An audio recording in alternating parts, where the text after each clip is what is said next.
Extra class लेती हूँ ना, प्लीज इसको सीरियसली लिया करो। ऐसा नहीं कि मैं कोई अपने लिए नहीं रखती हूँ, है ना। कुछ स्टूडेंट से नहीं उठा जाता है सुबह, मेरे से भी नहीं उठा जाता है, फिर भी उठती हूँ तुम्हारे लिए, ठीक है। तो जिन बच्चों ने एक्स्ट्रा क्लास नहीं ली थी ना, बहुत बुरी बात है।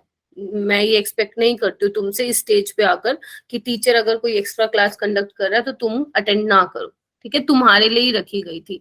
अभी तुम क्या करोगे, रिकॉर्डिंग जाके देखोगे। इससे बेटर ये था कि तुम अपना सुबह का 1 घंटा इन्वेस्ट करते। इवन मैंने क्वेश्चंस भी करवा दिए थे सारे, बट तुम में से बहुत कम स्टूडेंट्स ने ही सुबह वाली क्लास जो है अटेंड की थी, ठीक है। तो आगे से ऐसा नहीं होना चाहिए। अगर तुम में से वो वाले बच्चे भी हैं जो डेडिकेट बैच में भी जा रहे हैं, तो मैं आपसे यही एक्सपेक्ट करूंगी बच्चे, आप उसमें रेगुलर रहेंगे। क्योंकि अगर आप उसमें एक दिन भी नहीं आए उस वाले बैच में, तो आपके पास डेली कॉल जाएगा कि आपने आज अटेंड क्यों नहीं किया, आपका स्कोर कम क्यों आया है, या आपने टेस्ट क्यों नहीं दिया। एक एक चीज बोल रहे हो, समझ रहे हो, एक एक स्टूडेंट पे यस ध्यान दिया मैम। जाएगा उस वाले बैच में, एक एक स्टूडेंट पे। इसलिए जो वो बैच बनेगा तुम्हारा डेडिकेट बैच, जो नीट वाला बनेगा, एक बैच में सिर्फ 25 स्टूडेंट्स ही होंगे बस, 20 to 25 स्टूडेंट्स। और तुम खुद सोच लो, अगर इतने स्टूडेंट्स एक बैच में आएंगे तो एक एक स्टूडेंट पे फोकस किया जाएगा कि तुम कैसे कर रहे हो, टीचर जो बोल रहा है, कुछ पूछ रहा है, उसका रिस्पॉन्स दे भी रहे हो या नहीं भी दे रहे हो।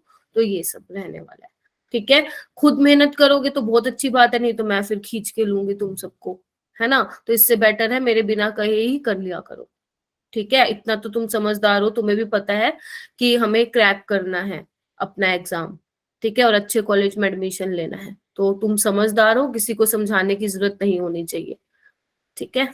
चलो स्टार्ट करें। Yes ma'am. ठीक है, ओके। तो बेटा मैंने सब्स्टिट्यूशन रिएक्शन स्टार्ट करा दिया था, और हम स्टार्ट कर रहे थे SN2 से, स्टार्ट करा दिया था मैंने, है ना। तो मैं एक बार रिवाइज करवा देती हूँ फटाफट से क्या बताया था। तो मैंने आपको ये बोला था कि जो आपका SN2 है वो क्या है, न्यूक्लियोफिलिक सब्स्टिट्यूशन रिएक्शन है, बायोमोलिकुलर रिएक्शन है। बायोमोलिकुलर रिएक्शन क्यों बोला था मैंने, क्योंकि जो इसका रेट है, SN2 का जो रेट है बच्चे, वो न्यूक्लियोफाइल की कंसंट्रेशन पे भी डिपेंड करता है और आपके सबस्ट्रेट की कंसंट्रेशन पे भी डिपेंड करता है। सबस्ट्रेट क्या है आपके पास, यहाँ पे एल्काइल हैलाइड है, ठीक है। और SN2 में क्या होता है, bond making, bond breaking simultaneously, मतलब बॉन्ड बनना और बॉन्ड का ब्रेक होना एक ही स्टेप पे होता है, कंसर्टेड मैकेनिज्म जिसको बोलते हैं, ठीक है। या आप बोल सकते हो एलिमेंट्री स्टेप रिएक्शन है, काइनेटिक्स में किया था ना, ठीक है। तो रेट जो है इन दोनों की कंसंट्रेशन पे डिपेंड करेगा। तो मैंने एक चीज लिखवाई थी कि अगर मैं मोटी मोटी बात बोलूं, तो SN2 में जो रेट डिपेंड करेगा, वो डिपेंड करेगा कि आपका न्यूक्लियोफाइल कैसा है, क्योंकि न्यूक्लियोफाइल की कंसंट्रेशन पे डिपेंड कर रहा है। इट मींस हमें जो न्यूक्लियोफाइल है वो कैसा चाहिए, स्ट्रॉन्ग न्यूक्लियोफाइल चाहिए, ठीक है। सेकंड वाला पॉइंट मैंने बताया था कार्बन स्केलेटन, यानी कि जो आपका सबस्ट्रेट है वो कैसा है, छोटू सा सबस्ट्रेट है या बल्कि सा सबस्ट्रेट है, कैसा है, ठीक है। क्योंकि छोटू सा होगा और बल्कि सा होगा तो इससे क्या होगा, रेट पे इफेक्ट पड़ेगा। थर्ड चीज मैंने बताई थी लिविंग ग्रुप, लिविंग ग्रुप कैसा है, ठीक है। फोर्थ टेम्परेचर एंड सॉल्वेंट, जो मैं आज आई थिंक मैंने डिस्कस नहीं किया था उस दिन, आज SN1 के साथ डिस्कस करूंगी, ठीक है। फिर मैंने आपको ना यहाँ पे कुछ न्यूक्लियोफाइल लिख के दिए थे बेटा, अगर आपको याद हो, और मैंने ना उसके साथ उसका SN2 रेट भी लिखा था, है ना। तो मैंने कहा था जितनी ज्यादा डीलोकलाइजेशन होगी उतनी ज्यादा न्यूक्लियोफिलिसिटी कम होगी, इसलिए SN2 का रेट देखो, इसमें जो सल्फर वाला केस है इसमें स्लो है, क्योंकि जो ऑक्सीजन के ऊपर इलेक्ट्रॉन है वो इसमें भी डिलोकलाइजेशन में जा रहा है, इसके ऑक्सीजन के साथ भी जा रहा है, इसलिए रेट बहुत स्लो है। और वाटर तो एम्फोटेरिक होता है, वाटर तो अपने दिमाग में याद ही रहना चाहिए कि वाटर एक अच्छा ना तो वाटर एक अच्छा न्यूक्लियोफाइल नहीं है, एम्फोटेरिक है, वो एसिड और बेस दोनों की तरह बिहेव करता है, न्यूक्लियोफाइल वो अच्छा नहीं है, वीक न्यूक्लियोफाइल है। अगर वीक न्यूक्लियोफाइल है तो रिएक्शन क्या होगी, स्लो होगी, जो रेट होगा SN2 का वो क्या होगा, स्लो होगा, ठीक है। अच्छा, आज मैं जितना भी करवाऊंगी बेटा SN1 SN2, जो मैंने मॉड्यूल अपलोड किया है उसके तुम 43 क्वेश्चन स्टार्टिंग के इजिली कर लोगे, और करके देखना। और वो 43 क्वेश्चन तुम इजिली जो है 55 मिनट्स में कर दोगे, ठीक है। अगर जो मैं बोल रही हूँ समझ में आ रही है तो कर लोगे, नहीं तो फिर तुम्हारी मर्जी है, करनी है करना, नहीं करना मत करना, ठीक है। चलो मैंने तुम्हें बता दिया कि स्टार्टिंग के 43 क्वेश्चंस तुम्हारे हो जाएंगे, उसके बाद से एलिमिनेशन रिएक्शन के क्वेश्चन स्टार्ट हो जाएंगे, ठीक है। वो भी मैंने नहीं करवाया तुम्हें, बट हाँ SN1 SN2 अभी मैं करा देती हूँ कंप्लीट, ठीक है। उसके बाद लिविंग ग्रुप में मैंने क्या बताया था बेटा कि जितना अच्छा लिविंग ग्रुप होगा उतना ही तुम्हारा रेट फास्ट होगा। तो आयोडाइड जो है वो बेटर लिविंग ग्रुप है, देन ब्रोमीन, देन क्लोरीन, और सबसे पुअर लिविंग ग्रुप कौन सा होता है बच्चा?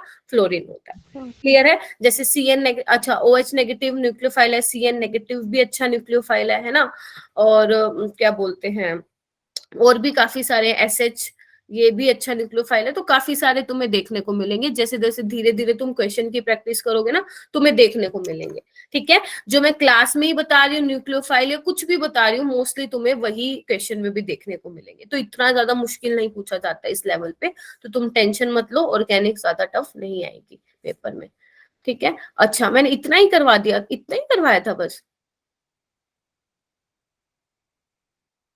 है बताना फिजिकल प्रॉपर्टीज भी बताया था ना, तो था वो ना। पहले करवाया था। सब्स्टिट्यूशन में मैंने इतना ही बताया था बस। Yes ma'am. Yes ma'am. हाँ, अभी यस मैम, मैंने इतना ही बताया ना करना। ट्रांजिशन स्टेट बतानी है, हाँ वही मैंने बतानी थी, 1 मिनट रुक जाओ। अच्छा, वो जो दूसरा वाला बैच है ना, उसमें मैंने एक्स्ट्रा बता दिया था, 1 मिनट। ओके, चलो उसके बाद बच्चे हमें एनर्जी प्रोफाइल डायग्राम दिखना है, इसका इंपॉर्टेंट है एनर्जी। अच्छा, नोट्स भी बना रहे हो क्या साथ साथ? Yes ma'am. Yes ma'am.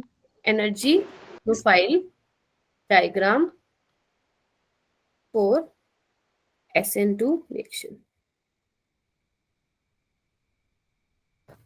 और कल जो टेस्ट होगा ना, मुझे पर्सनली टेक्स्ट करके अपना स्क्रीनशॉट भेजना कि कितना स्कोर आया तुम लोगों का, ठीक है। चलो SN2 का बच्चे प्रोफाइल डायग्राम क्या है, ये हमने वैसे केमिकल काइनेटिक्स में भी किया था, तो तुम्हें ज्यादा मुश्किल नहीं आएगा। सपोज बच्चे मैं एक्सोथर्मिक के लिए एनर्जी प्रोफाइल डायग्राम बना रही हूँ, यहाँ पे है तुम्हारा एनर्जी, ये है तुम्हारी रिएक्शन की प्रोग्रेस, ठीक है। चलो, तो इसमें क्या होता है SN2 में, देखो SN2 में मैंने तुम्हें बोला है कि एक ही स्टेप में रिएक्शन होती है, एक ही स्टेप में क्या होती है, रिएक्शन होती है। तो सपोज एक्सोथर्मिक के लिए बना रही हूँ तो यही बनेगा एनर्जी प्रोफाइल डायग्राम। आपको पता है रिएक्टेंट की एनर्जी ज्यादा होती है और प्रोडक्ट की एनर्जी कम होती है फॉर एक्सोथर्मिक। बताओ मुझे, ये हमने कहाँ सीखा था बेटा, बताइए? केमिकल काइनेटिक्स में, याद आ रहा है तुम सबको? केमिकल काइनेटिक्स में सीखा था। और यस ये क्या मैम। था, मैंने बताया था ट्रांजिशन स्टेट है, ये क्या है, ट्रांजिशन स्टेट है। तो ध्यान रखना SN2 में क्या बनती है बच्चा, ट्रांजिशन स्टेट बनती है। कैसे क्या बनता है अभी हम मैकेनिज्म से समझेंगे, ठीक है। तो ये तुम्हारा रहता है SN2 के लिए एनर्जी प्रोफाइल डायग्राम। एंडोथर्मिक के लिए भी बना सकते हो, एक्सोथर्मिक के लिए भी बना सकते हो, ठीक है। अच्छा, अभी कैसे होगा मैकेनिज्म ये देखना बच्चे। इधर यहाँ पे मैं क्या बना रही हूँ, सबस्ट्रेट बना रही हूँ, क्या बोलते हैं,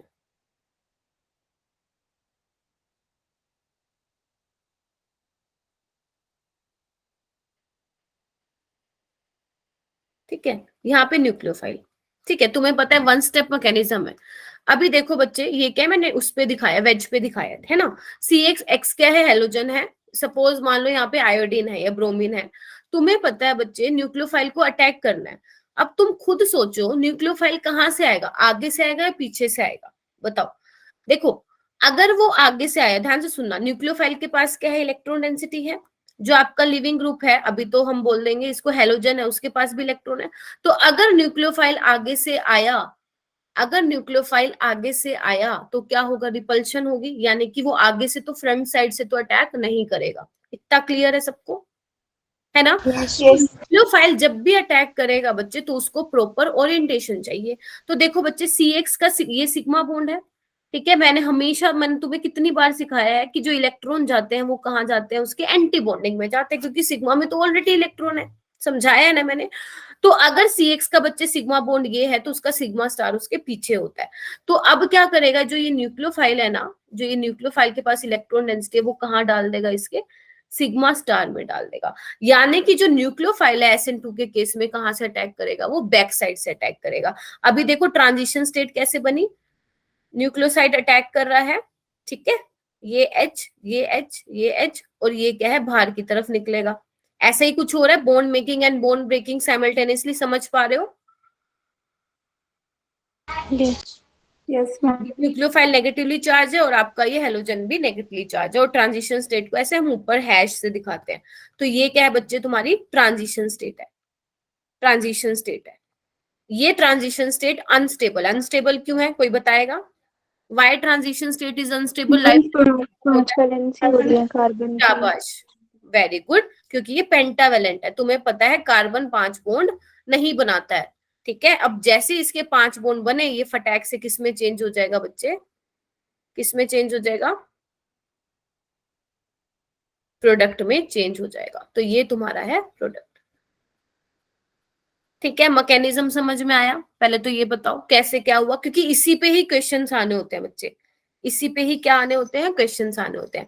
अब जो मैंने आपको ये सिखाया है, इसके बेसिस पे मैं आपको कुछ पॉइंट्स लिखवाऊंगी जो आपके क्वेश्चन सॉल्व करने में हेल्प करेगी। तो फर्स्ट पॉइंट है बच्चा, लिखो। फर्स्ट पॉइंट क्या है कि बैक साइड अटैक हुआ है, बैक साइड अटैक हुआ है। बैक साइड अटैक होने का क्या मतलब है? इन्वर्जन ऑफ कॉन्फ़िगरेशन, हाँ या ना? पीछे की साइड से अटैक हुआ है।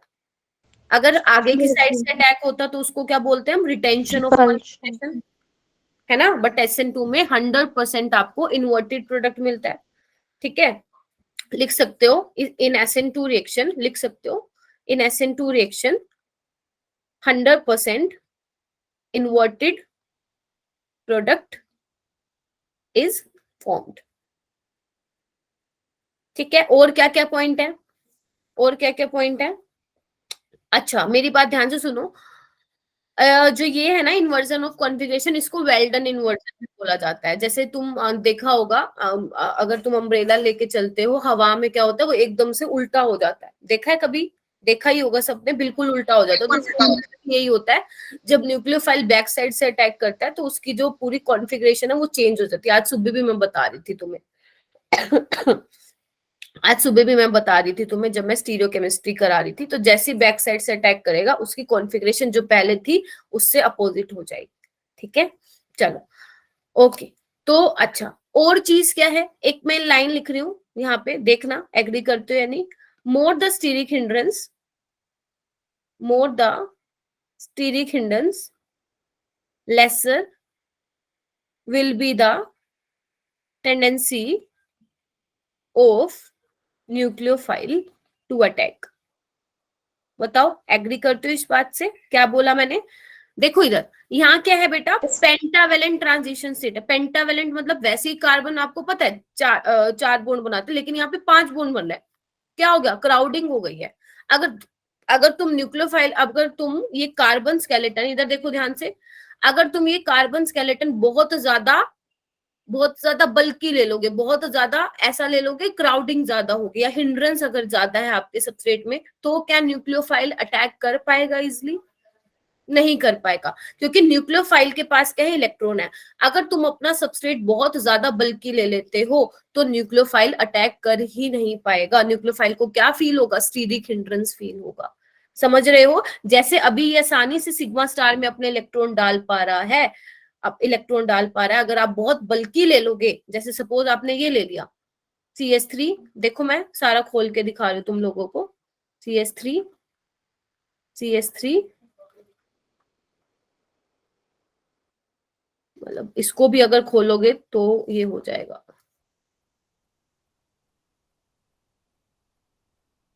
देख पा रहे हो? अभी इसका सिग्मा स्टार है यहाँ, क्या न्यूक्लियोफाइल इजिली आ पाएगा? आने से पहले ये इसको क्या करेंगे? धक्का मार के, क्या पीछे जा तू, हमारे पास जगह नहीं है तेरे को अंदर घुसाने के लिए। समझ रही हो मेरी बात? Yes ma'am.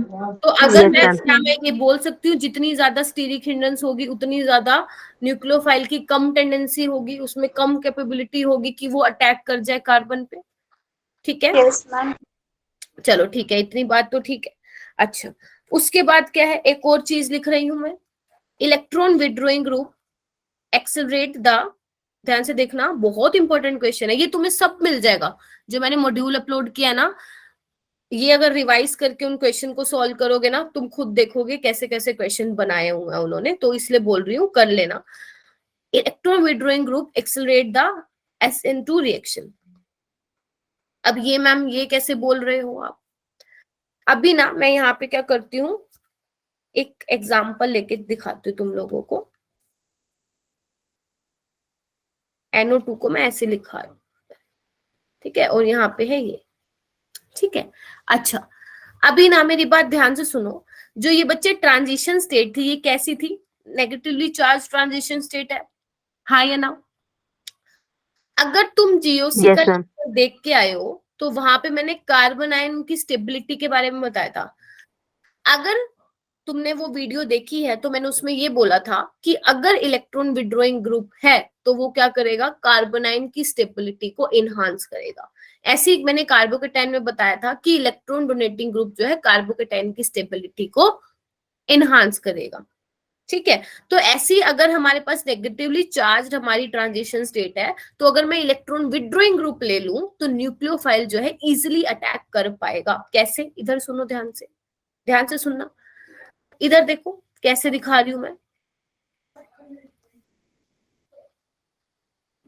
ये देखो।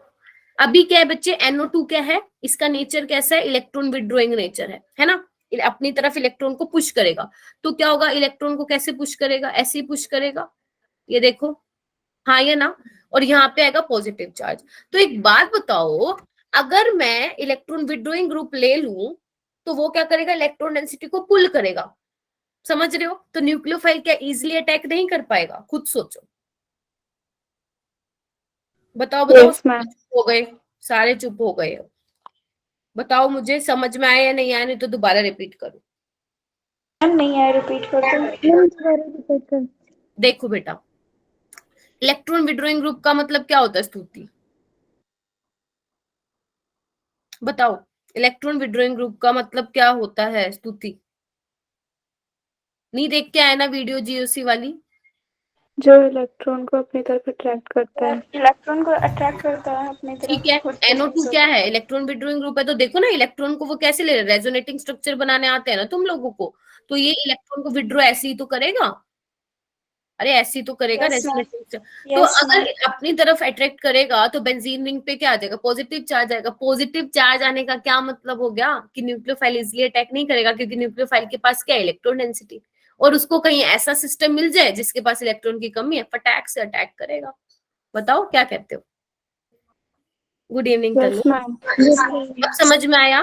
तो इलेक्ट्रॉन विड्रॉइंग ग्रुप क्या करता है बच्चे? एक्सेलरेट करता है SN2 रिएक्शन को। तो आपको दो चीजें ध्यान रखनी है, एक तो स्टीरिक हिंड्रेंस ज्यादा नहीं होनी चाहिए, दूसरी चीज अगर इलेक्ट्रॉन विड्रॉइंग ग्रुप लगा हुआ है तो वो SN2 रिएक्शन को क्या करेगा बच्चा? एक्सेलरेट करेगा, ठीक है, बोलो। Yes, yes ma'am. चलो, इसके बाद हमें करना है SN1 के बारे में डिस्कस करना है, ठीक है, फिर दोनों को साथ लेके चलेंगे। ओके, तो SN1 में क्या है जल्दी बताओ? ये भी क्या है? न्यूक्लियोफिलिक सब्स्टिट्यूशन रिएक्शन है, न्यूक्लियोफिलिक सब्स्टिट्यूशन रिएक्शन, लेकिन किसके लिए? यूनिमोलिकुलर है ये। क्या है? यूनिमोलिकुलर है। तो अगर मान Unimolecular. लो यहाँ पे जो मैं सबस्ट्रेट लेती हूँ वो क्या लेती हूँ? ये सपोज ये ले लेती हूँ, क्या है ये? टर्शरी ब्यूटाइल ब्रोमाइड है, टर्शरी ब्यूटाइल ब्रोमाइड है। तो बच्चे जो SN1 मैकेनिज्म होता है ना, वो दो स्टेप में होता है। तो फर्स्ट स्टेप क्या होता है बच्चे? फर्स्ट स्टेप होता है loss of leaving group. First step क्या होता है? Loss of leaving group. तो अगर तुम लिविंग ग्रुप को निकाल दोगे तो क्या होगा? बताओ क्या होगा? कार्बोकेटाइन बनेगा? या इसको मैं और अच्छे तरीके से तुम्हें दिखाऊं तो इधर देखो, बनेगा, हाँ या ना? Yes, ma'am. Yes Br ma'am. Negative निकल जाएगा बाहर, Br नेगेटिव निकल जाएगा बाहर। सेकेंड स्टेप क्या होता है? अब सेकेंड स्टेप में ये कार्बोकेटाइन ये तो बन गया। अब क्या होगा? न्यूक्लियोफाइल आएगा। सपोज यहाँ पे मैंने वाटर ले रखा है, तो वाटर बिहेव करेगा एज ए न्यूक्लियोफाइल और अटैक करेगा इस पे, और आपका जो फाइनल प्रोडक्ट है वो क्या बन जाएगा? ये बन जाएगा। तो अब इसमें क्या क्या चीजें आपको ध्यान रखनी है? इधर देखो सारे, जो फर्स्ट स्टेप है बच्चे वो क्या है? स्लो स्टेप है। स्लो स्टेप क्यों बोला मैंने? कोई एक्सप्लेन करेगा मुझे? कोई भी बच्चा, फर्स्ट स्टेप स्लो क्यों है और सेकंड स्टेप फास्ट है?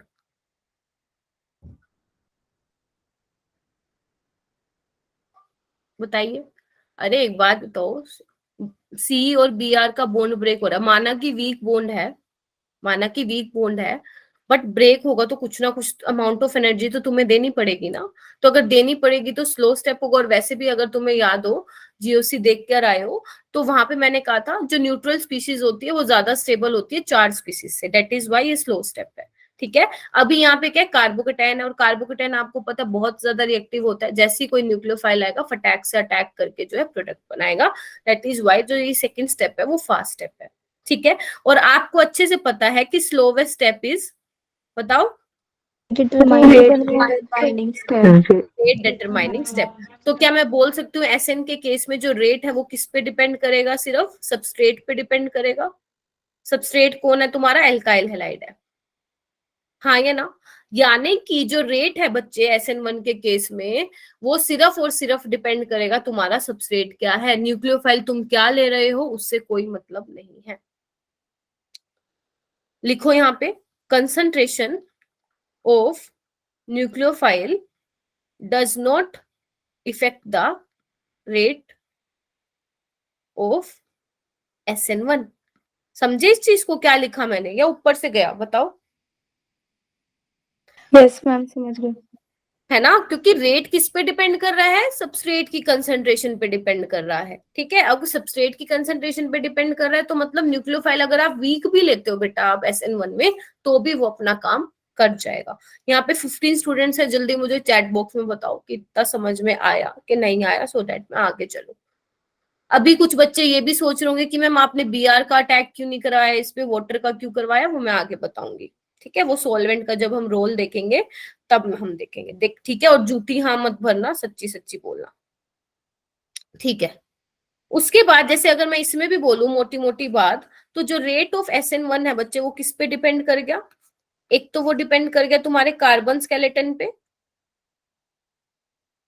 कार्बन स्केलेटन पे। जिसने जीओसी देख रखी है उसको तो समझ में आ रहा होगा कि मैम क्या क्या बोल रही है। ठीक है, सेकंड बच्चे किस पे डिपेंड करेगा, लिविंग ग्रुप पे। थर्ड जो है डिपेंड करेगा न्यूक्लियोफाइल की कंसंट्रेशन पे तो करेगा नहीं, टेम्परेचर एंड सॉल्वेंट, जिसको मैं अभी थोड़ी देर में ही डिस्कस करूंगी। ठीक है, अच्छा सबसे पहले हम बात करते हैं बच्चा कार्बन स्केलेटन की। तो कार्बन स्केलेटन कैसा होना चाहिए, अभी तुम बताओ, तुम्हारा इसमें इंटरमीडिएट क्या बन रहा है, इंटरमीडिएट क्या बन रहा है इसमें, कार्बोकेटाइन, कार्बोकेटाइन। कार्बोकेटाइन। तो अगर मैं बोलूं कि अगर तुम ऐसा कार्बन स्केलेटन या ऐसा सबस्ट्रेट ले लो जो कि स्टेबल कार्बोकेटाइन बनाए, तो क्या SN1 का रेट फास्ट हो जाएगा, बोलो हाँ या ना। Yes ma'am. तो एक मैं ले रही हूँ ये, है ना, एक मैं ले रही हूँ ये, एक मैं ले रही हूँ ये, और एक मैं ले रही हूँ ये। तो कौन से वाला ज्यादा किसका रेट फास्ट होगा, ऑब्वियस सी बात है टर्शरी वाले का, देन सेकेंडरी का, देन प्राइमरी का, देन ये। क्यों होगा, क्योंकि जब आप लिविंग ग्रुप को बाहर भगाओगे बच्चे, जो टर्शरी वाला कार्बोकेटाइन है ज्यादा स्टेबल है, तो इस टर्शरी वाले के केस में जो रेट होगा वो फास्ट होगा। तो टर्शरी वाला मिल रहा है तो बहुत बढ़िया है, सेकेंडरी देन प्राइमरी। ठीक है, लिविंग ग्रुप में क्या सीन है, वही अगर आयोडीन है तो वो अच्छा लिविंग ग्रुप है, then bromide, then chloride and then fluoride. ये सेम है जो SN2 में था, लिविंग ग्रुप वाला केस। क्लियर हो गया। Yes ma'am. चार बच्चे कौन भाग गए, चार बच्चे कौन भाग गए यहाँ से, तानिया है, स्तुति है, हिमा कहाँ गई, बुरी बात है, बहुत बुरी बात है, तुम लोग कैसे भाग जाते हो इतनी जल्दी। ठीक है, अच्छा अभी ना हम इसमें भी क्या करेंगे, ट्रांजिशन स्टेट देखेंगे, oh sorry, I am so sorry, energy profile diagram देखेंगे, किसका, SN1 का। बहुत इंपॉर्टेंट है, आया हुआ है तुम्हारे नीट के एग्जाम में। आपके पास ना 4 एनर्जी प्रोफाइल डायग्राम बना के दे रखे थे और आपसे पूछ रखा था कि इसमें से बता दो SN1 का कौन सा है। तो कैसे करेंगे, ये मैंने आपको केमिकल काइनेटिक्स में भी दिखाया था, वही यहाँ पे बच्चे एनर्जी आएगी, यहाँ पे रिएक्शन प्रोग्रेस, सपोज मैं आपके लिए बना रही हूँ एक्सोथर्मिक के लिए बना रही हूँ, तो इसमें देखो कैसे बना रही हूँ, ध्यान से देखना, ये बना रही हूँ। अब तुम्हें ये बात तो समझ आ गई कि मैम ये रिएक्टेंट है, और ये प्रोडक्ट है ना, ये तो समझ में आ गया ना एक्सोथर्मिक के लिए। लेकिन आपने ये बड़ा क्यों बनाया और ये छोटा क्यों बनाया, ये हमें समझ में नहीं आया, या किसी को आ गया बताओ। पहले वाले में इसको बड़ा क्यों दिखाया और दूसरे वाले में कम क्यों दिखाया, याद है थोड़ा बहुत जो मैंने वहां पे सिखाया था, क्या बोलते हैं आपको केमिकल काइनेटिक्स में। ये देखो, ये क्या है बच्चे, तुम्हारी ट्रांजिशन स्टेट है, पता है ना, और ये वाली भी ट्रांजिशन स्टेट है। जो ये डीप, जो ये वैली है, इसको हम क्या बोलते हैं, इंटरमीडिएट बोलते हैं। क्या बोलते हैं, इंटरमीडिएट बोलते हैं। तो अगर तुम्हारा ये रिएक्टेंट है तो इंटरमीडिएट क्या होगा, कार्बोकेटायन होगा, और ये क्या होगा, तुम्हारा प्रोडक्ट होगा। हाँ या ना, पहले बताओ। Yes ma'am. Yes ma'am. यहाँ पे आपको क्या दिख रहा है, ये क्या है तुम्हारे पास, एक्टिवेशन एनर्जी है। तो तुम देख पा रहे हो जो फर्स्ट स्टेप की एक्टिवेशन एनर्जी है, या मैं सिंपल लिखूं, जो EA1 है वो ज्यादा है EA2 से। बोलो क्यों ज्यादा है, क्योंकि मैंने बोला था जो फर्स्ट स्टेप है वो स्लो है, और आपको पता है activation energy is inversely proportional to rate. तो अगर एक्टिवेशन एनर्जी ज्यादा है तो रेट क्या है, स्लो है। यही तो बोला था मैंने कि first step is the slowest step, समझ रहे हो। और सेकंड स्टेप की एक्टिवेशन एनर्जी कम है, इट मींस जो सेकंड वाला स्टेप है उसकी एक्टिवेशन एनर्जी कम है, रेट ज्यादा है। इसलिए मैंने बोला था कि सेकंड स्टेप जो है तुम्हारा फास्ट है। जो मैंने बताया था उसको मैंने एनर्जी प्रोफाइल डायग्राम की हेल्प से तुम्हें रिप्रेजेंट करके दिखा दिया। ठीक है, समझे इस चीज को। तो अगर तुम्हारे पास SN1 का प्रोफाइल डायग्राम पूछे तो तुम कैसे जानोगे, कैसे पहचानोगे, देख लेना कि जो पहले वाला ट्रांजिशन स्टेट है उसकी एक्टिवेशन एनर्जी ज्यादा होनी चाहिए, दूसरे वाले की उससे कम होनी चाहिए। ठीक है, एक्सोथर्मिक के लिए पूछ रखा है तो प्रोडक्ट की एनर्जी ज्यादा होगी, अगर एंडोथर्मिक के लिए पूछ रखा है तो प्रोडक्ट की एनर्जी क्या होगी, उल्टा बोल दिया क्या, एक्सोथर्मिक के लिए प्रोडक्ट की एनर्जी कम होगी, एंडोथर्मिक के लिए प्रोडक्ट की एनर्जी ज्यादा होगी। तो तुम्हें ये ध्यान रखना है। Okay ma'am. ठीक है, अभी देखो तुम्हारे लिए एक चीज लिख रही हूं मैं यहाँ पे, ध्यान से देखना। यहाँ पे हम लिखेंगे स्ट्रक्चर। ठीक है, देखो मैं स्ट्रक्चर लिख रही हूँ MEX, इसका नाम बताना।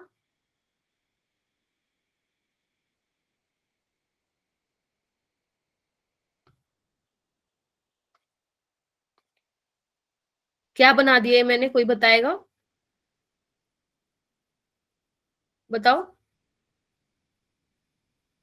ये क्या है, बताओ, मिथाइल हैलाइड, हाँ ये ना, ये प्राइमरी, ये सेकेंडरी, ये टर्शरी। आर क्या है यहाँ पे, एल्काइल ग्रुप हो सकता है कोई भी, आर क्या हो सकता है, एल्काइल ग्रुप हो सकता है। समझ में आ गई चीज।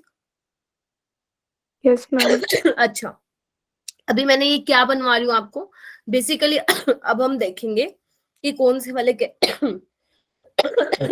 कौन से वाले केस में SN1 अच्छी हो रही है, कौन से वाले केस में बेकार हो रही है। ऐसे ही सेम फॉर SN2। तो तुम बताओ अब जल्दी, ये क्या है तुम्हारा CH3X है, ये क्या है CH3X है। हाँ एक और चीज यहाँ पे, चलो इसमें बता दूंगी, CH3X है मतलब यहाँ पे SN1 अच्छी होगी, SN2 अच्छी होगी, बताओ। SN2।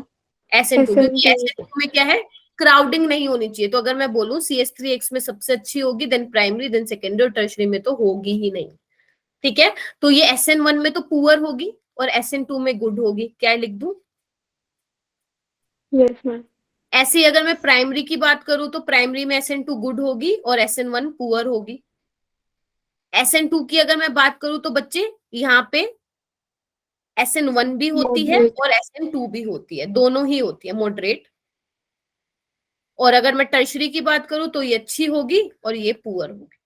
समझे जो मैंने ये बनाया है, समझ गए। तो अगर मान लो सपोज आपके पास पेपर में, अगर आपके पास पेपर में सेकेंडरी डिग्री कार्बोकेटाइन है तो ध्यान रखना वो SN1 से भी जा सकती है, वो SN2 से भी जा सकती है। कहोगे मैम हमें कैसे पता चलेगा, तो हम वो देख पाएंगे सोलवेंट की हेल्प से। ठीक है, क्योंकि दोनों ही जा सकते हैं, तो हम वो सोलवेंट की हेल्प से देखेंगे कि कौन सा सोलवेंट दे रखा है, क्या वो SN2 को फेवर कर रहा है, क्या वो SN1 को फेवर कर रहा है। ठीक है, ओके चलो। मैम क्वेश्चन में तो ऐसे पूछता ही नहीं है मैम। क्या नहीं पूछता बेटा, मैम इतने इजी तरीके से बहुत डिफिकल्ट पूछते हैं। नहीं नहीं क्या नहीं पूछते, थोड़ा बताओगे क्या। मैम जैसे आपने ये लिखा है ना टर्शरी सेकेंडरी, ऐसे इजी तरीके से नहीं ना ना ना पूछते। ना ना नहीं, ऐसे तो ऑब्वियस ही बात है, नहीं पूछेंगे। यहाँ तो मैं आपको ये समझाना चाह रही हूँ कि SN1 में एल्काइल हैलाइड कितना पुअर होगा, कितना गुड होगा। तो होगा तो वो सेकेंडरी, होगा तो वो टर्शरी, लेकिन आपको ऐसे सिंपल RR नहीं लगा के देंगे, आपको कुछ और ग्रुप लगा के देंगे। या तो मैंने जनरल बात की है कि यहाँ पे कोई भी R ग्रुप लगा हुआ है, कोई भी एल्काइल ग्रुप हो सकता है। मैम अगर कोई रिएक्शन दे दे तो कैसे पता लगाएंगे फिर? वो आप देखो कि लिविंग ग्रुप को बाहर निकाल के देखो कि अगर स्टीरिक हिंड्रेंस है तो वहां पे ऑब्वियस ही बात है आप SN1 जो है SN1 रिएक्शन करवाओगे। अगर स्टीरिक हिंड्रेंस नहीं है वहां पे आप SN2 करवाओगे। क्वेश्चन भी है बहुत सारे, बट वो हम बाद में करेंगे जब मैं थोड़ा तुम्हें SN1 भी बता दूंगी। ठीक है, तभी बोल रही हूँ, देखो क्वेश्चन की प्रैक्टिस नहीं करोगे ना, ऐसे दिमाग में क्वेश्चन घूमते रहेंगे कि मैम पेपर में इतना इजी नहीं देता है। जब तुम क्वेश्चन करोगे ना प्रैक्टिस, फिर मुझे कल आके बताना कि मैम कैसे क्वेश्चंस थे। समझ रहे हो मेरी बात? Yes ma'am. ठीक है, यस मैम। चलो ठीक है, अभी और चीजें करनी है। ठीक है, जैसे श्वेता ने कहा मैम इतना इजी तो पूछेंगे नहीं, तो ठीक है इतना इजी नहीं पूछेंगे तो और चीजें पढ़नी पड़ेंगी हमें। तो देखो, अभी मैंने तुम्हें क्या बताया कि SN1 के केस में टर्शरी वाला ज्यादा स्टेबल, सेकेंडरी देन प्राइमरी। ठीक है, अभी मैं तुम्हें कुछ ऐसे केसेस बताऊंगी, कुछ ऐसे एग्जाम्पल बताऊंगी जिसमें बन तो रहा है प्राइमरी कार्बोकेटाइन, लेकिन वो रिएक्शन SN1 पाथवे से भी हो सकती है। क्या बोला मैंने, समझ में आया? कि बन तो रहा है प्राइमरी कार्बोकेटाइन, लेकिन वो वाली जो रिएक्शन है वो SN1 पाथवे से भी हो रही है। तो हमें ऐसे ऐसे एग्जांपल डिस्कस करने हैं। ठीक है, उससे पहले एक एग्जांपल देखो, यहाँ पे मैं लिख रही हूँ बाइसाइक्लिक सिस्टम है बेटा। ये यहाँ पे ना मैंने हेलाइड लगा दिया, हेलोजन लगा दिया। तो अब आपको बताना है क्या ये रिएक्शन SN1 पाथवे से होगी या SN2 पाथवे से होगी, या दोनों में से किसी से भी नहीं होगी। याद है किसी को? नहीं देख के आओगे GOC तो थक गई मैं बोलते बोलते। देखो SN1 में क्या होता है, लिविंग ग्रुप बाहर निकलता है, पता है आपको ये चीज तो।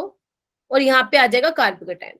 आपको पता है कार्बोकेटाइन आने का मतलब क्या है, आपको पता है कार्बोकेटाइन प्लेनर होता है, sp2 होती है। लेकिन ध्यान रखना, जो ये ब्रिज हेड है, इसको बोलते हैं बच्चे बाइसाइक्लिक सिस्टम है, ये ब्रिज बना हुआ है।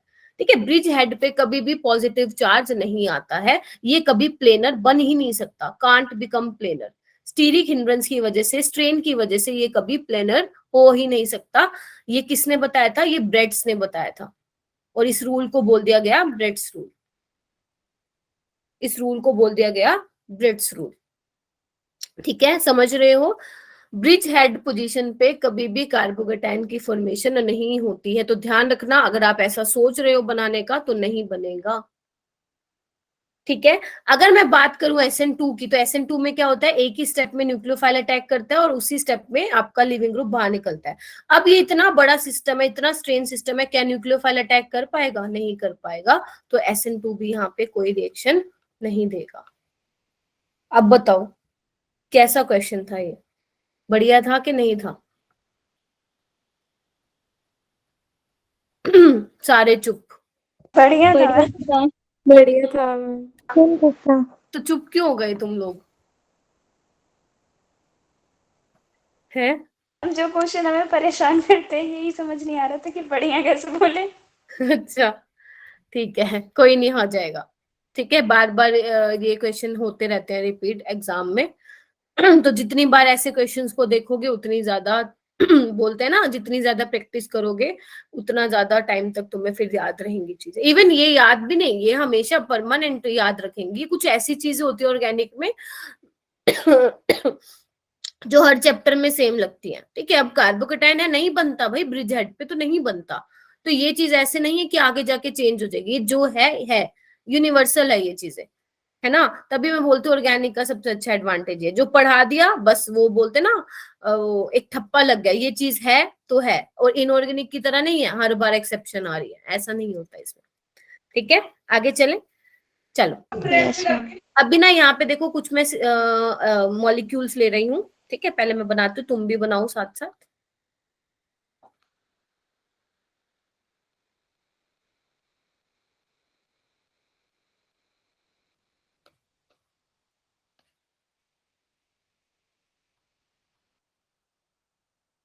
अभी हम देखेंगे कि ये रिएक्शन SN1 और SN2 से हो सकती है कि नहीं हो सकती है।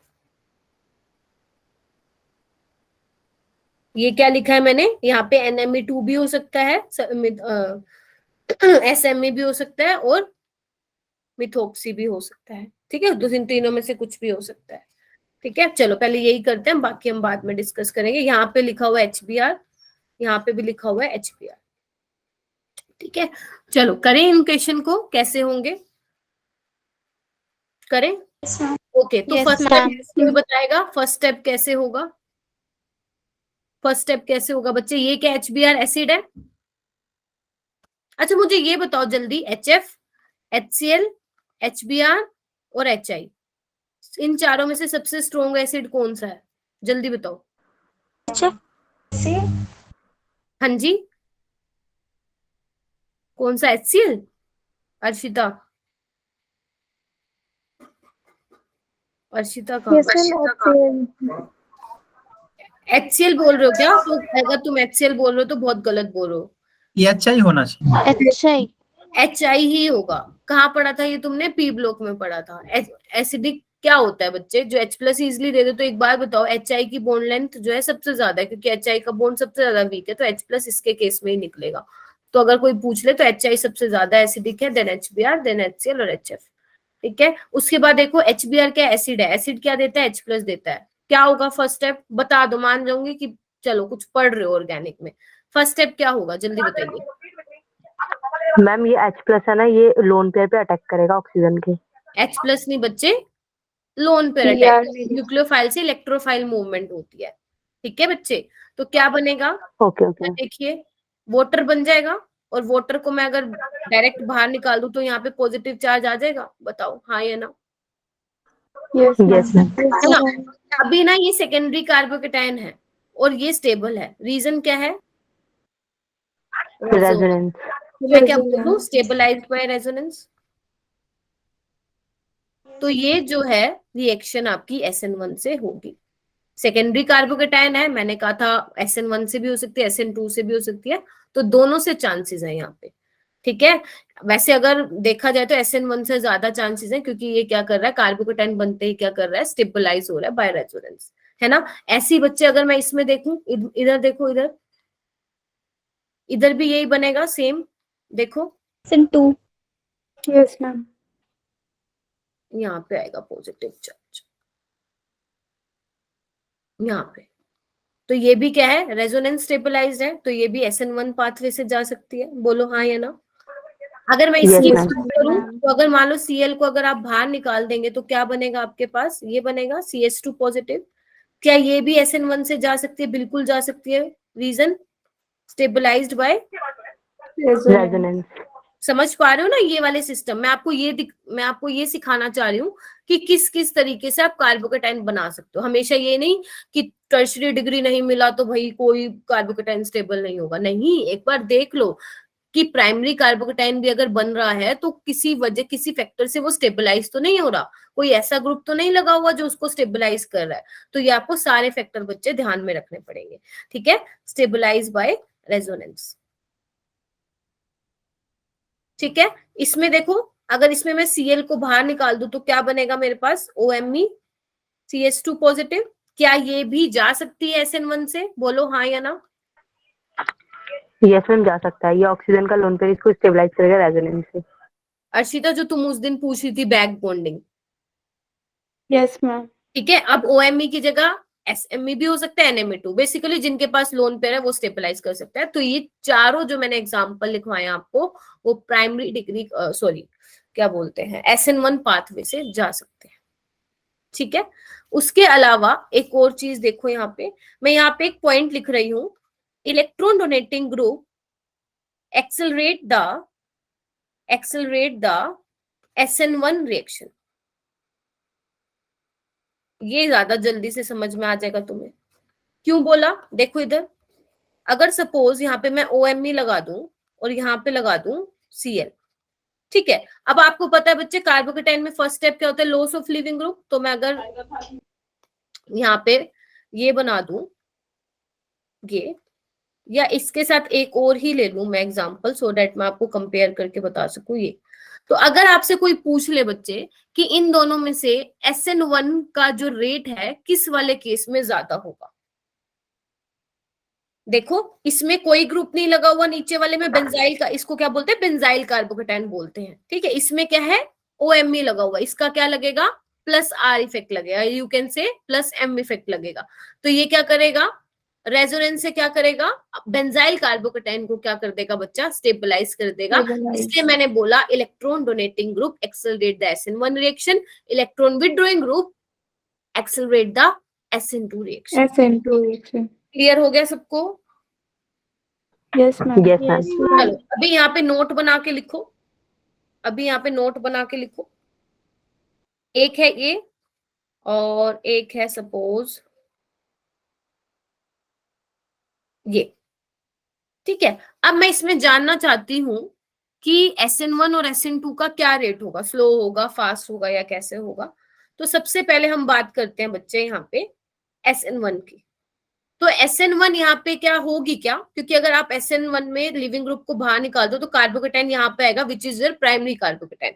तो SN1 तो यहाँ पे नहीं होनी चाहिए, बोलो हाँ या ना। यस मैम, SN1 नहीं होगी। नहीं होगी भी नहीं, जैसे आप बोल रहे हो ना कॉन्फिडेंस से, होगी भी नहीं। And what about SN2?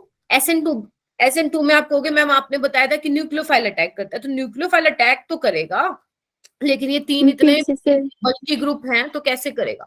तो स्लो होगी आपकी SN2। SN2। क्लियर हो गया? अच्छा अभी यहाँ पे क्या सीन है, अगर मैं SN1 करवाऊं तो आप क्या करोगे, Br को बाहर भगा के यहाँ पे पॉजिटिव चार्ज लगा दोगे और आप कहोगे मैम ये क्या है, टर्शरी है, ये क्या है, टर्शरी, यही बोलोगे और आप कहोगे SN1 अच्छी खासी हो जाएगी, यहाँ पे यही बोलोगे। Yes ma'am. समझ पा रहे हो ना मैं क्या बोल रही हूँ। तो लेकिन ध्यान रखना बच्चे, ध्यान बिल्कुल ध्यान से सुनना, अगर कार्बोकेटाइन आप कहीं पे बना रहे हो और उसके साथ वाले कार्बन पे, बेसिकली उसका जो साथ वाला कार्बन है वो कार्बोनिल ग्रुप है, जैसे देखो ये वाला क्या है, इसके साथ एडजेसेंट वाला कार्बोनिल ग्रुप है, तो वहां पे कभी भी SN1 रिएक्शन मत करवा के आ जाना, कांटा लग जाएगा। क्यों नहीं करवानी मैम, क्यों नहीं करवानी, क्योंकि आपको पता है CO बॉन्ड क्या होता है, पोलर होता है। तो O पे नेगेटिव, यहाँ पे कार्बन पे पॉजिटिव, तो पॉजिटिव पॉजिटिव आपस में क्या करेंगे बेटा, रिपेल करेंगे, रिपेल करेंगे, ठीक है। तो SN1 क्या होगी, यहाँ पे नहीं होगी, समझे मेरी बात। तो यहाँ पे कौन सी होगी, यहाँ पे कौन सी होगी, SN2 होगी। तो ध्यान रखना, चाहे टर्शरी का, ये एक लौता ऐसा एग्जांपल है जहां पे टर्शरी कार्बोकेटाइन बन रहा है फिर भी वहां पे SN1 रिएक्शन नहीं हो रही। रीजन क्या है, क्योंकि उसके साथ कार्बोनिल ग्रुप लगा हुआ है। तो अगर आपका पॉजिटिव कार्बोकेटाइन के साथ कार्बोनिल ग्रुप है तो वो हमेशा रिएक्शन SN2 पाथवे से जाएगी, SN2 वाले से नहीं जाएगी, ठीक है। SN2 वाले पाथवे से चली जाएगी ये रिएक्शन। क्लियर हो गया सबको? Yes ma'am. कोई डाउट है तो बताओ, एक बार देख लो। हाँ जी बोलो शायका। मैम जो आपने जो फर्स्ट वाला नोट, हाँ मैम जिसमें ये जो फर्स्ट जो आपने कंपाउंड लिखा है मैम, इसमें हम रीअरेंजमेंट कर सकते हैं क्या? Okay nice question. देखो बच्चे, शायका जो मैंने एक्सप्लेन किया कंसेप्ट वो ठीक है। रही बात रीअरेंजमेंट की, तो बच्चे को हमें ऑप्शन पे देखना पड़ेगा। अगर मान लो सपोज ऐसा क्वेश्चन आ जाता है तो हमें ऑप्शन में जाके देखना पड़ेगा कि ऑप्शन में क्या दे रखा है, क्या उसमें ये क्या उसमें SN2 दे ही नहीं रखा, समझ रहे हो। जैसे इसमें मैंने कहा स्लो SN2 होगी, SN2 वाला क्या पता है ऑप्शन में ही ना दे रखा हो, या एक ऑप्शन में होगा कि रीअरेंजमेंट के थ्रू जो है हम बना सकते हैं, तो वो आपको ऑप्शन के अकॉर्डिंग जो है चलना पड़ेगा, ठीक है। लेकिन अगर कोई ऐसे ही सबस्ट्रेट को देख ले तो आप यही बोलोगे कि न्यूक्लियोफाइल जो है जो अपना सबस्ट्रेट है वो बल्की है, तो न्यूक्लियोफाइल अटैक नहीं कर पाएगा। अगर मान लो पेपर में ऐसा क्वेश्चन आता है कि प्रोडक्ट बना रखा है और प्रोडक्ट में आपको पता चल जाएगा अगर रीअरेंजमेंट करवा रखे देन वो डेफिनेटली SN1 पाथवे से गया हुआ होगा, ठीक है। तो डिपेंड ऑन ऑप्शन क्या दे रखा है, ठीक है। ऑर्गेनिक के ओके मैम, ऑर्गेनिक के और हाँ मैं एक चीज तुम्हें बता देती हूँ, जो ऑर्गेनिक के क्वेश्चंस होते हैं ना बच्चे, जो टीचर जैसे सपोज मैं तुम्हें करा रही हूँ, जो मैंने करा दिया वो तुमने समझ लिया, ठीक है। तो ऑर्गेनिक में कई बार क्या होता है, ये तुम जब क्वेश्चन प्रैक्टिस करोगे ना वो तब जानोगे कि कुछ कुछ क्वेश्चन में ना चीजें ऐसी हो रही होंगी जो हमने मतलब जो हमने नहीं पढ़ा ना उससे बिल्कुल अपोजिट हो रही होंगी। जैसे अभी शायका ने ये पूछा, कुछ अपोजिट हो रही होंगी, तो इसमें ना हम कई बार कुछ नहीं कर सकते, जो जैसे जिसने न्यूक्लियोफाइल ने काम कर रहा है, जैसे जिस रिएजेंट ने काम करा है वो करेगा। तो अब मैम हमें कैसे पता चलेगा, फिर हमें कैसे पता चलेगा? देखो 12th के लेवल पे जितना मैं करा रही हूँ वैसा ही पूछा जाएगा, ज्यादा एक्स्ट्रा नहीं पूछा जाएगा। बट अगर सपोज मान लो तुम किसी क्वेश्चन में फंस जाते हो पेपर में, तो ऑर्गेनिक में सबसे अच्छा तरीका होता है क्वेश्चन सोल्व करने का कि आप ऑप्शन को देखो। ऑप्शन आपको अच्छा खासा हिंट देंगे कि ये रिएक्शन कैसे हो रही है। तो इसलिए बोल रही हूँ, जब आपको टेस्ट मिलेगा, जब आप इवन जो आपको असाइनमेंट मिल रहा है उसमें आप क्या करेंगे, पहले ऑप्शन को देखेंगे। इवन अब जब आपको क्वेश्चन भी नहीं आएगा ना, अगर आप ऑप्शन देखेंगे तो आपको समझ में आ जाएगा कि ये क्वेश्चन कैसे प्रोसीड हुआ है। ठीक है, तो ऑर्गेनिक के क्वेश्चन आप ऑप्शन की हेल्प से सॉल्व करेंगे। सबको समझ में आ गया? Yes okay ma'am. ठीक है, उसके बाद है इफेक्ट ऑफ सॉल्वेंट। मैंने छुड़वा दिया था ना, ये मैंने कहा था 7 करवाऊंगी, तो हम ना साथ साथ कर लेते हैं SN1 का और SN2 में क्या इफेक्ट पड़ेगा सॉल्वेंट का। बहुत इंपॉर्टेंट रोल है सॉल्वेंट का। देखो, अगर मैं बच्चे SN1 की बात करूं तो SN1 में इंटरमीडिएट क्या बन रहा था? कार्बोकेटाइन, कार्बोकेटाइन बन रहा था ना, अगर मैं ऐसे बना दूं यस यही बन रहा था, और लिविंग ग्रुप बाहर निकल रहा था। इसमें क्या बन रही थी? ट्रांजिशन स्टेट बन रही थी, ऐसा करके कुछ है ना, ऐसा करके कुछ बन रहा था, है ना। तो अभी देखो बच्चे, यहाँ पे क्या होता है, लिखो एक चीज कि जो पोलर प्रोटिक सॉल्वेंट होते हैं, polar protic solvent accelerate the SN1 reaction. अब पोलर प्रोटिक सॉल्वेंट कौन से होते हैं? जैसे वाटर, एल्कोहल, एसिड, ये सारे क्या है? पोलर प्रोटिक है। पोलर मतलब समझते हो? पोलैरिटी डेवलप हो। प्रोटिक मतलब वहां पे H प्रेजेंट है, प्रोटिक मतलब वहां पे H प्रेजेंट है। तो अब ये वाटर क्या करेगा बच्चे, ध्यान से देखो, वाटर है, इधर देखो ऊपर वाटर है, आपको पता है ये होता है। अभी क्या करेगा ये वाटर, ऑक्सीजन के जो लोन पेयर हैं वो क्या करेंगे, इस जो आपका जो पॉजिटिव चार्ज है उससे क्या करेगा, हाइड्रोजन बॉन्डिंग करेगा, इसको स्टेबलाइज करेगा। और जो Br नेगेटिव है न्यूक्लियोफाइल, उस पे कौन, उसको कौन इंटरेक्ट करेगा? ये हाइड्रोजन। समझ पा रहे हो मैं क्या बता रही हूँ? कि जो पॉजिटिव चार्ज बना है और जो आपने अगर पोलर प्रोटिक सॉल्वेंट लिया है वो क्या करेगा, हाइड्रोजन बॉन्डिंग करेगा। इस तरह से देख पा रहे हो सारे बच्चे? और ये क्या करेगा, न्यूक्लियोफाइल को भी ट्रैप कर लेगा। तो इसलिए जो मैंने आपको SN1 बताया था ना, तो मैंने कहा था अगर वाटर लोगे ना तो ब्रोमाइड जो है या कोई भी आयोडाइड है, क्लोराइड है, वो अटैक नहीं कर पाएगा। रीजन यही है क्योंकि पोलर प्रोटिक सॉल्वेंट डालने की वजह से इसने क्या किया, वाटर ने क्या किया, इस न्यूक्लियोफाइल को ट्रैप कर लिया, जिसकी वजह से ये अवेलेबल नहीं है कि वो एज अ न्यूक्लियोफाइल इस कार्बोकेटाइन पे अटैक कर पाए। इसीलिए कौन अटैक कर जाता है, वाटर अटैक कर जाता है। तो polar protic solvent accelerate the SN1 reaction. अगर मान लो तुम्हारे पास सेकेंडरी कार्बोकेटाइन है बट तुम्हें समझ नहीं आ रहा है, मतलब सेकेंडरी बेसिकली तुम्हारे पास एल्काइल हैलाइड है और तुम्हें समझ नहीं आ रहा है कि SN1 से होगा या SN2, तो आप सॉल्वेंट देखेंगे। अगर पोलर प्रोटिक सॉल्वेंट है तो डेफिनेटली कौन से पाथ से जाएगा बच्चा, SN1 पाथवे से। ठीक है, जबकि SN2 में क्या होता है, लिखो polar aprotic solvent accelerate the SN2 reaction. ठीक है, पोलर प्रोटिक तो क्या कर रहे थे, कैटायन को भी ट्रैप कर रहे थे, मतलब कैटायन के साथ भी इंटरेक्ट कर रहे थे और अनायन के साथ भी इंटरेक्ट कर रहे थे। जबकि जो पोलर ए प्रोटिक होते, ए प्रोटिक का मतलब वहां पे क्या है, H नहीं है। इसके एग्जाम्पल सबसे अच्छे DMSO, क्या नाम होता है DMSO का, कोई बताएगा, पढ़ा है कभी? डाई मिथाइल सल्फोक्साइड, डाईमिथाइल, ये आपको पता होने चाहिए, ये क्वेश्चन मिलेंगे आपको देखने में। DMSO, DMF, ये क्या होता है, DMF का नाम लिखो अपने आप, डाईमिथाइल फॉर्मामाइड, मेरे पास स्पेस नहीं है, डाईमिथाइल फॉर्मामाइड। और कौन से होते हैं पोलर एप्रोटिक सॉल्वेंट, एसीटोन। और कौन से होते हैं, एसीटोन।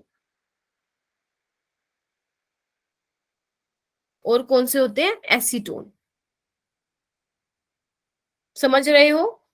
बोलो हाँ या ना। Yes ma'am. तो ये नाम आपको Yes, याद ma'am. होने चाहिए, DMSO का, DMF का, CH3CO। अब एग्जामिनर क्या करते हैं ना, आपको स्ट्रक्चर नहीं बना के देता, वो डायरेक्ट लिखेगा DMSO, डायरेक्ट लिखेगा वो DMF। का बता दो। हाँ जी, DMF डाई मिथाइल फोर्मामाइड, ऊपर लिख देती हूँ, डाई मिथाइल फोर्मामाइड। अमाइड ग्रुप होता है ना, CuNH2, क्योंकि अब 2 मिथाइल आ गए हैं तो उसकी जगह क्या नाम आ गया है, डाई मिथाइल फोर्मामाइड। ठीक है, चल, फॉर्मेल्डिहाइड से ही बना है ये डाइमिथाइल फोर्मामाइड। फॉर्मेल्डिहाइड क्या होता है, HCHO। तो अब कहोगे मैम पोलर एप्रोटिक सोल्वेंट कैसे एक्सेलरेट करे, तो ध्यान से सुनना, अब यहाँ पे H तो है नहीं, यहाँ पे H तो है नहीं, मतलब वो न्यूक्लियोफाइल को, जो आपका जो लिविंग ग्रुप निकला है, उसको क्या करे, ट्रैप नहीं कर पाएगा। समझ में आई ये वाली बात? ये क्या करेंगे, जो आपके पोलर एप्रोटिक सोल्वेंट है, सिर्फ कैटायन को ट्रैप कर सकते हैं, एनायन को ट्रैप नहीं कर सकते, क्योंकि इनके पास हाइड्रोजन नहीं है। और अगर एनायन को ट्रैप नहीं कर सकते तो जो आपका न्यूक्लियोफाइल है वो इजिली अवेलेबल होगा, है ना। तो इससे पहले कि सोल्वेंट है, न्यूक्लियोफाइल ही क्या कर जाएगा, अटैक कर जाएगा आपके कार्बन पे। बताओ ये चीज समझ में आई कि नहीं आई?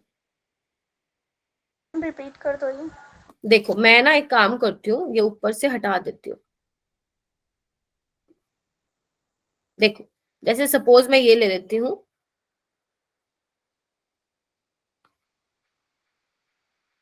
ये है बच्चा, ठीक है। तो अभी क्या होगा, जो ये नेगेटिव चार्ज है, इधर देखो, ये जो नेगेटिव चार्ज है ये सिर्फ कैटायन को क्या कर सकता है, सोलवेट कर सकता है। ठीक है, इसके पास H नहीं है, क्योंकि यहाँ पे क्या था, पोलर प्रोटिक सोल्वेंट में क्या था, जो H था वो क्या कर रहा था, जो आपका ये ब्रोमाइड आयन है, जो कोई भी leaving group iodide, bromide, chloride, उसको भी वो ट्रैप कर रहा था। जबकि पोलर एप्रोटिक सोल्वेंट में क्या है, H नहीं है, वो सिर्फ अगर उसको कहीं से पॉजिटिव चार्ज मिलेगा तो उसको तो वो ट्रैप कर लेगा, बट न्यूक्लियोफाइल जो होगा वो क्या होगा, फ्री होगा। अगर फ्री है तो वो इजिली अटैक कर पाएगा। जबकि इसमें क्या था, जो ये लिविंग ग्रुप निकला था, जो कि ऑलरेडी एक न्यूक्लियोफाइल है, हमने इसको अटैक ना करवा के किसको अटैक करवाया था, वोटर को अटैक कराया था। क्योंकि वोटर ने क्या किया था, इस जो ये न्यूक्लियोफाइल है जिसको आप लिविंग ग्रुप भी बोल रहे हो, उसको ट्रैप कर लिया। देखो न्यूक्लियोफाइल और लिविंग ग्रुप में कंफ्यूज मत हो, लिविंग ग्रुप ठीक है बाहर निकल गया, लेकिन ये भी तो न्यूक्लियोफाइल ही तो है, नेगेटिवली चार्ज रहेगी। समझ रहे हो मेरी बात? Yes ma'am. समझ रहे हो? यस उसमें क्या था, समझ रहे हैं हाँ। बट कंफ्यूजन हो रही है। देखो ना, एक काम करते हैं, अलग पेज लेके समझते हैं, ठीक है। तो हमने SN1 में क्या देखा था, इधर देखो, ये था पहला स्टेप, क्या था, ये था, समझ गए। दूसरे स्टेप में मैंने क्या किया था, कि ये कार्बोकेटायन बना और इसमें सॉल्वेंट ले लिया तुमने, पानी। अब मैंने बोला, अब देखो Br नेगेटिव जो निकला, ये भी तो न्यूक्लियोफाइल की तरह बिहेव कर सकता था ना, हाँ या ना, हाँ या ना। लेकिन किसने अटैक कर दिया, वोटर ने, यानी कि यहाँ पे वोटर एक्ट कर गया, न्यूक्लियोफाइल जो हमने सोल्वेंट लिया था, सोल्वेंट ही यहाँ पे क्या बिहेव कर गया, न्यूक्लियोफाइल। रीजन, क्योंकि वोटर ने क्या किया, इस वाले न्यूक्लियोफाइल को क्या कर लिया, ट्रैप कर लिया। अब वो बंदा जो है फ्री नहीं है कि वो जाके अटैक कर पाए, इसलिए वोटर ने जाके अटैक कर दिया। समझ में आ गई ये वाली बात? Yes, sir. अब तो समझ में आ गई होगी बेटा, स्तुति। हम ये ट्रैप कैसे करता है, मतलब? अरे अभी तो सिखाया ना, ये देखो ना, वोटर है, ब्रोमाइड आयन है, करेगा। ऐसे और भी वोटर के मॉलिक्यूल होंगे, ऐसे और भी होंगे। देखो घेर लिया इसको चारों तरफ से, कर दिया ना सोलवेट, और कैटायन को तो सोलवेट कर ही रहा है हर जगह से। तो यानी कि पोलर प्रोटिक सोलवेंट लिख सकते हो, सोलवेट कैटायन को भी करता है और एनायन को भी करता है। जबकि जो आपका पोलर एप्रोटिक सोलवेंट है उसके पास हाइड्रोजन नहीं है। अब हाइड्रोजन नहीं है तो वो फिर न्यूक्लियोफाइल को ट्रैप कैसे करेगा, न्यूक्लियोफाइल इजिली अवेलेबल है, इसलिए जो SN2 में जो है वो न्यूक्लियोफाइल ही अटैक कर देता है इस तरह से। एक सेकेंड,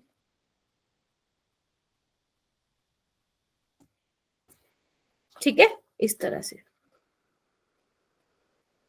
बताइए अभी भी कोई प्रॉब्लम है तो? No, ma'am. 11 students are there, बताओ कोई दिक्कत है तो? समझ में आ गया रोल, सॉल्वेंट का बहुत इंपॉर्टेंट रोल है, पोलर प्रोटिक का और पोलर एप्रोटिक सॉल्वेंट। अर्शिता, स्तुति, शाइका को आ गया, दिव्या, मानसी बच्चे, पीयूष, यस मैम, आ गया। Zoya, Shweta, Tania, yes ma'am. ठीक मैम है, आ गया। समझ आ गया मैम। चलो ठीक है, बहुत अच्छी बात है। ओके, अभी इसके बाद क्या करना है हमें? इसके बाद हमें करना है, मतलब आपको करना है क्या, इसके बाद कोई क्लास तो नहीं है तुम्हारी? इसके बाद क्लास है क्या बेटा तुम्हारी? नो मैम, 7 बजे क्लास नहीं है। अच्छा, आज क्लास नहीं है? 8:30 बजे 8:30 मिलेंगे पे होगी एग्जाम। मैम। मर्ज करने अच्छा वाली है मैम। अच्छा अच्छा अच्छा, 8:30 पे होगी क्लास। तो एक काम करना, जैसे ही तुम फ्री होते हो ना, जो मैंने कल मॉड्यूल अपलोड किया था, प्लीज उसके क्वेश्चन करो आज, बैठ के करो। तुम खुद देखोगे 43 क्वेश्चन तुम बहुत इजीली कर लोगे। चलो 43 में से 35 तो आराम से कर लोगे बस। ठीक है, आप क्या मान के चलेंगे कि मुझे आज मैम ने बोला था 43 क्वेश्चन का टारगेट बनाना है, तो 43 का क्वेश्चन का टारगेट बनाओ और उसको सोल्व करो। ठीक है, वैसे तो क्वेश्चन बहुत सारे हैं, 300 के आसपास क्वेश्चन है, लेकिन 43 के बाद क्या होगा, एलिमिनेशन के क्वेश्चन स्टार्ट हो जाएंगे, वो भी मैंने तुम्हें नहीं करवाई है ना। तो पहले 43 क्वेश्चन सोल्व कर लेना, ठीक है। और अगर नहीं आया कोई भी, डायरेक्ट मुझे मैसेज करना। हाँ जी, बोलो बोलो। अभी थोड़ा सा इसमें रह गया है SN1 में, चलो मैं बता ही देती हूँ। सुबह जो मैंने क्लास ली थी ना, अब तो आई थिंक तुम्हें समझ में आ ही जाएगा। देखो बच्चे, SN1 में क्या होगा, रेशमाइजेशन टेक्स प्लेस, रेशमाइजेशन टेक्स प्लेस। अभी मैं इसको डिटेल में नहीं बताऊंगी, क्यों, क्योंकि मैंने सुबह बताया था आपको कैसे। इधर देखो, इधर अगर मैं बोलूं बच्चे, आपका SN1 मैकेनिज्म है और आपका पहला स्टेप क्या होता है, कार्बोकेटाइन की फॉर्मेशन होती है। और आपको पता है कार्बोकेटाइन क्या होता है बच्चा, प्लेनर होता है, याद आ रहा है। और मैंने कहा था अगर आपका प्लेनर सिस्टम है तो वहां पे आप स्टीरियो केमिस्ट्री डिफाइन नहीं करोगे, stereo chemistry can't be define, याद आ रहा है। जिन्होंने सुबह टाइम की होगी उसको पता होगा, ठीक है। यानी कि अब सिस्टम क्या है बच्चा, प्लेनर है। और ध्यान रखना, प्लेनर सिस्टम में हिंड्रेंस नहीं होती है। तो न्यूक्लियोफाइल आपका आगे से भी, फ्रंट साइड से भी अटैक कर सकता है और पीछे की साइड भी अटैक कर सकता है। सपोज यहाँ पे मैं ग्रुप भी लिख देती हूँ, CS3, यहाँ पे ले लेते हैं हम, क्या बोलते हैं, क्या लें, H ले लेते हैं, और यहाँ पे ले लेते हैं सपोज C2H5 ले लेते हैं, ठीक है। तो CS3 ले लेते हैं, H ले लेते हैं, C2H5 ले लेते हैं, और सपोज यहाँ पे जो न्यूक्लियोफाइल है हम ले लेते हैं OH, ठीक है। तो अब OH नेगेटिव फ्रंट साइड से भी अटैक कर सकता है और बैक साइड से भी अटैक कर सकता है। तो आपको यहाँ पे 2 प्रोडक्ट मिल जाएंगे। अब आपको बच्चा 2 प्रोडक्ट मिल जाएंगे, कैसे मिलेंगे देखो एक बार।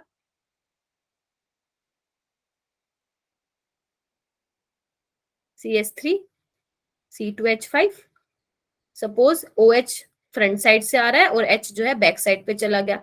ऐसे दूसरा प्रोडक्ट क्या मिलेगा, C2H5 OH जो है बैक साइड पे चला जाएगा और ये ऑटोमेटिकली फ्रंट साइड पे आ जाएगा। अभी आपको क्या दिख रहा है कि ये वाला कार्बन क्या है, कायरल है, हाँ या ना, ये वाला कार्बन क्या है, कायरल है। तो अगर ये और ये दोनों क्या है, आपस में कायरल कार्बन है। और अगर आपको याद हो, मैंने कहा था अगर सिर्फ एक कायरल सेंटर है तो वो हमेशा क्या होगा, ऑप्टिकली एक्टिव होगा, और वो क्या होगा, एनेंशियोमर होगा। तो ये भी 50% एनेंशियोमर बन रहा है, ये भी 50% एनेंशियोमर बन रहा है। तो ओवरऑल इस मिक्सचर को हम क्या बोलते हैं बच्चा, रेसमिक मिक्सचर बोलते हैं,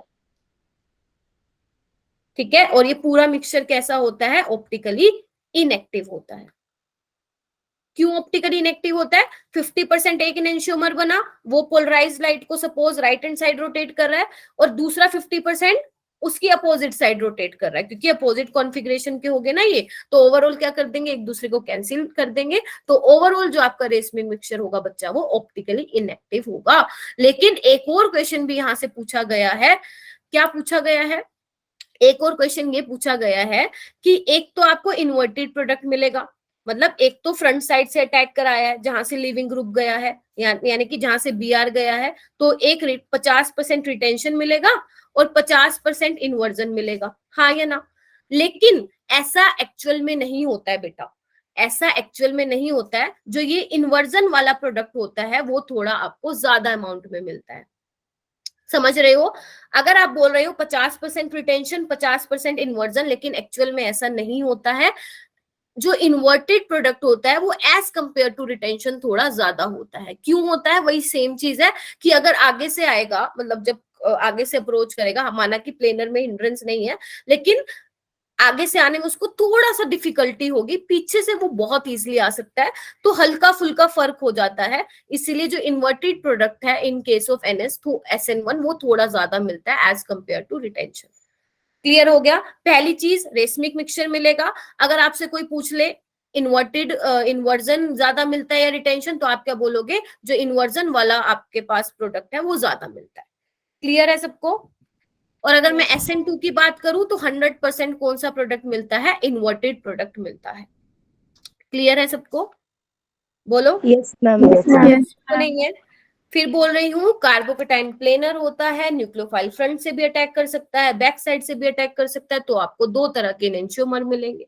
ठीक है, इन्वर्जन भी मिलेगा, रिटेंशन भी मिलेगा। Inversion of configuration, retention of configuration, लेकिन इन्वर्जन वाला जो है थोड़ा सा ज्यादा मिलेगा, ये आपको ध्यान रखना है। क्योंकि अगर क्वेश्चन में आया तो वो आपको कंफ्यूज करने के लिए एग्जामिनर देगा क्या 50% इन्वर्जन रिटेंशन बन रहा है ना, नहीं, इन्वर्जन थोड़ा सा ज्यादा मिल रहा है।